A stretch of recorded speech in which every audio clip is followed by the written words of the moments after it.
안녕하세요. 반갑습니다. 오늘의 주제는 중학교 2학년 여자아이가 자퇴를 하겠다고 난리를 칩니다. 입니다. 중학교 2학년 여자아이가 엄마 손에 이끌려서 저희 병원에 찾아왔습니다. 자퇴를 하겠다고 합니다. 지금이 4월달이니까 3월 들어가서 얼마 안 돼가지고 자퇴하겠다고 난리를 쳐가지고 설득해도 안 돼가지고 저희 병원에 데리고 왔습니다. 아이는 뭐 자기가 정신적으로 문제가 있는 것도 아닌데 병원에 오니까 심드렁했습니다. 그래도 저랑 제가 잘 구슬려가지고 저랑 얘기를 잘 했습니다. 너 왜 학교를 그만두려고 하니? 얘가 하는 말이 아니 재미가 없어요. 학교 다녀가지고 배우는 거 다 초등학교 때 다 배운 거예요. 저 선행학습 해가지고 지금 배우는 거 다 아는 거예요. 그리고 선생님이 재미 하나도 없게 가르쳐요. 그리고 실력도 없어요.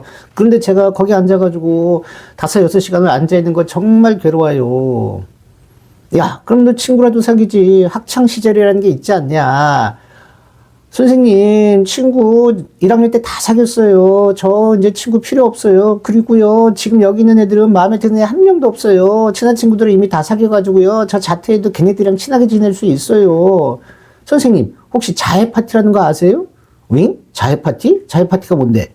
선생님, 한 7명이요. 우리 반에 7명이요. 삥 둘러앉아가지고요. 손목 이렇게 내밀고, 커터칼로 이렇게 손목에 금거가지고 피나면 지들끼리 막 깔깔깔깔거리고 웃어요. 그걸 우리 자해 파티라 그래요. 선생님 그것도 모르죠? 그런 애들이랑 뭐 사귀어야 되는데. 자해 파티? 원 세상에나 별게 다 있네. 아니 그래도 학생이 학교 다녀야지. 이런 뻔한 얘기를 했더니 아이고 선생님 왜 학생이 학교 다녀요? 아니 그 감옥이잖아요. 지옥이잖아요. 배울 것도 없고 친구들도 없고 재미도 없는데 거기 앉아가지고 5시간 6시간 맨날 잠만 자기도 그렇고. 그래서 그만두려고요. 너 그만두고 뭐 하려고 그러냐? 아 그만두면요 저 미술 그리는 거 좋아하니까 미술도 그리고 만화도 그리고 미술학원이나 만화학원도 가고요. 도서관에 가서 혼자 공부도 하고요. 취미생활도 하고 춤도 추고요. 그런 게 훨씬 더 낫잖아요. 저 규칙적인 생활 해가지고 그렇게 살 거예요. 걱정하지 마세요. 그리고 검정고시 봐가지고요 고등학교 들어갔어요. 고등학교 때는 일반 고등학교 들어가야죠. 대학도 가야 되니까요. 이렇게 얘기를 했습니다. 옛날에는 옛날도 아니죠. 몇 년 전까지만 해도 되게 자퇴하려고 오는 학생들이 고등학교 한 2학년 정도였었어요. 그런데 요새는요, 중학교로 내려갔어요. 제가 중학교 자퇴하겠다고 하는 애들을 최근에 여러 명 만났습니다. 엄마랑 얘기를 해봤는데 엄마 말이 얘가 중학교 1학년 때까지는 반장도 했었대요. 공부도 잘하고 쾌활하고 성격도 좋고 또 학교 다니면서 무슨 큰 스트레스가 있었던 것도 아니래요. 그냥 이런 학교는 다니기 싫다는 거예요. 이렇게 재미없고 의미 없는 학교를 다니기 싫다. 그 시간에 내가 하고 싶은 걸 하겠다. 이렇게 얘기를 한다는 거예요. 그러면서 요즘 애들 정말 이상하다고. 학교를 그냥 다니면 되지. 뭐 재미있고 의미있고 그래가지고 학교를 다니냐고. 엄마도 정말 깝깝하다고 합니다. 고등학교 2학년 정도 된다면요. 아이가 정말 싫다고 하면 자퇴시킬 마음이 있는데 중학교 2학년 때 자퇴라면은 아이고 어떻게 하냐. 참 엄마도 깝깝해 합니다. 그렇다고 억지로 머리채 잡고 학교 끌고 갈 수도 없지 않냐. 그렇게 할 수도 없고 요새 애들이 얼마나 일탈도 많이 하고 막말로 험한 짓도 많이 하냐. 강제로 하기는 너무 그것도 또 말이 안 된다. 그래요. 참 깝깝합니다. 대개 이렇게 중학교 2학년 때 자퇴를 하겠다고 하는 아이들의 경우에는 보통 한 3가지 정도로 저는 생각을 하고 있습니다. 첫 번째는 불안, 우울증이 밑에 심리적으로 깔려있는 아이들입니다. 이런 아이들은 차라리 괜찮습니다. 왜냐하면 불안이나 우울증을 좀 약물이나 상담을 통해서 치료해 주면은 다시 학교 나가는 것에 대해서 그렇게 거부감은 없거든요.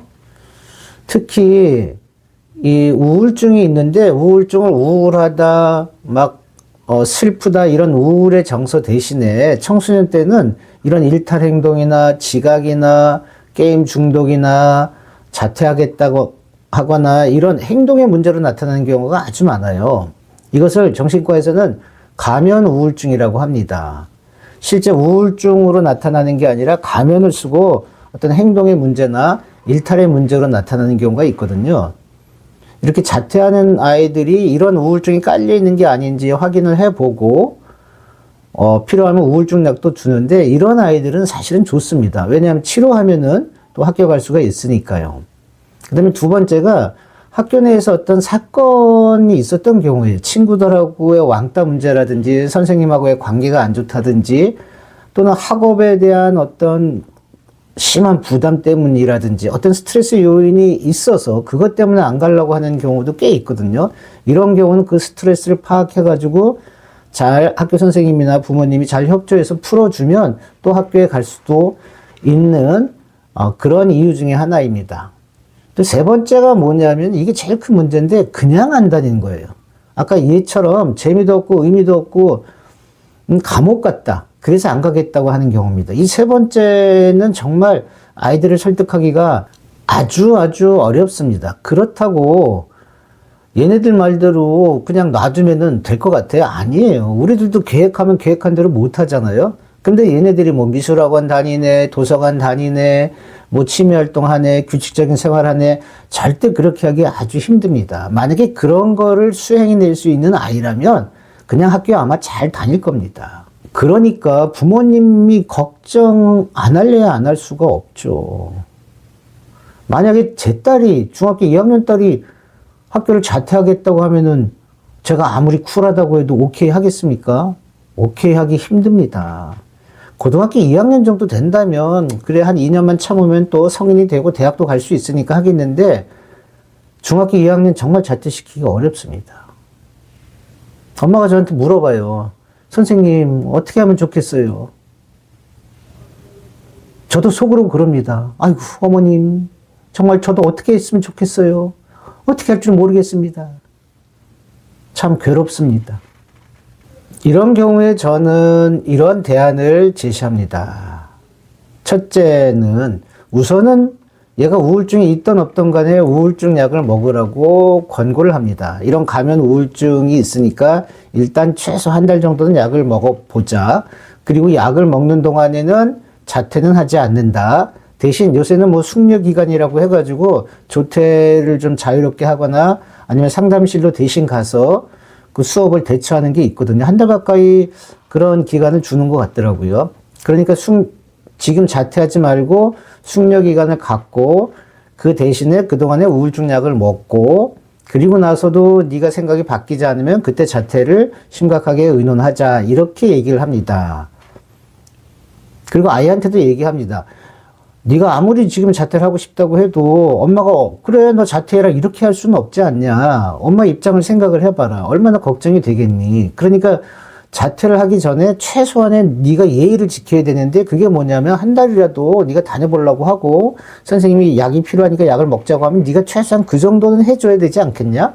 그래야지 엄마도 안심이지. 그러지 않고 엄마가 그래 너 자퇴해라 했다가 너 나중에 커가지고 그때 엄마가 왜 나 안 말렸어 이러면 엄마 입장이 뭐가 되겠니. 그러니까 엄마 입장을 생각해서라도 최소 한 달은 우울증 약 먹고 숙려 기간으로 해서 한 달은 다니자. 이렇게 꼬십니다. 잘 꼬시면 아이들은 거기까지 오케이를 해줍니다.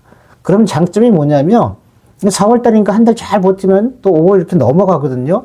그러면 또 나중에 아이한테 야, 딱 한 달만 버티면 방학이니까 1학기까지만 다녀보자. 이렇게 얘기를 또 할 수가 있어요. 그럼 방학 때니까 아이가 좀 컨디션이 좋아질 수도 있고 그동안에 1학기 동안에 또 뭐 마음의 변화도 있을 수 있으니까 그렇게 한번 꼬셔보는 겁니다. 두 번째는 뭐냐면 그렇게 해서도 아이가 안 되는 경우에서는 위탁교육, 위탁학교로 해서 수업을 덜하고 좀 더 자유로운 활동을 할 수 있는 위탁학교로 가든지 아니면 정 안 되면 대안학교라도 가서 아이들이 그곳에서 생활할 수 있게 기회를 주는 것입니다. 이것까지도 아이한테 좀 설득을 할 필요성이 있어요. 왜냐하면 아이들이 또 바깥에 나와보면 다시 학교가 그리워질 수가 있거든요. 우리가 여행 갈 땐 신나게 여행 가지만 여행 가서 막 고생하다 보면 아 그래도 집이 좋아 이렇게 생각하는 경우처럼 이렇게 단계적으로 아이들한테 접근을 합니다. 이 아이한테도 그렇게 얘기했죠. 야, 네가 그거는 약을 먹고 한 달 지켜보는 거, 최소한 그거는 네가 정말 엄마에 대한 최소한의 예의다. 그 다음에 자퇴를 하든지 그렇게 하자. 이렇게 설득을 했습니다. 아이도 그것까지는 오케이 하더군요.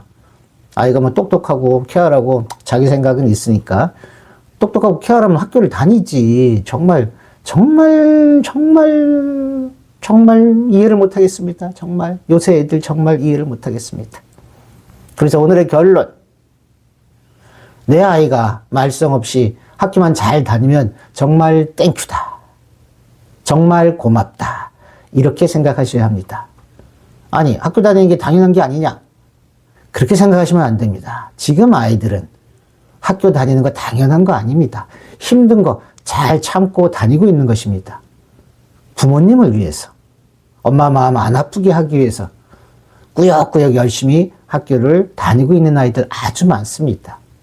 당연하게 생각하지 마시고 맨날 지각한다고 구박만 하지 마시고 학교 잘 다니고 있는 아이 오면은 아이고 우리 딸, 아이고 우리 아들 장하다, 아이고 학교 다니기 힘들지, 아이고 고맙다 고마워, 아이고 우리 딸 최고, 우리 아들 최고, 이렇게 뻔하게 다니는 학교 같지만 쉽지 않습니다.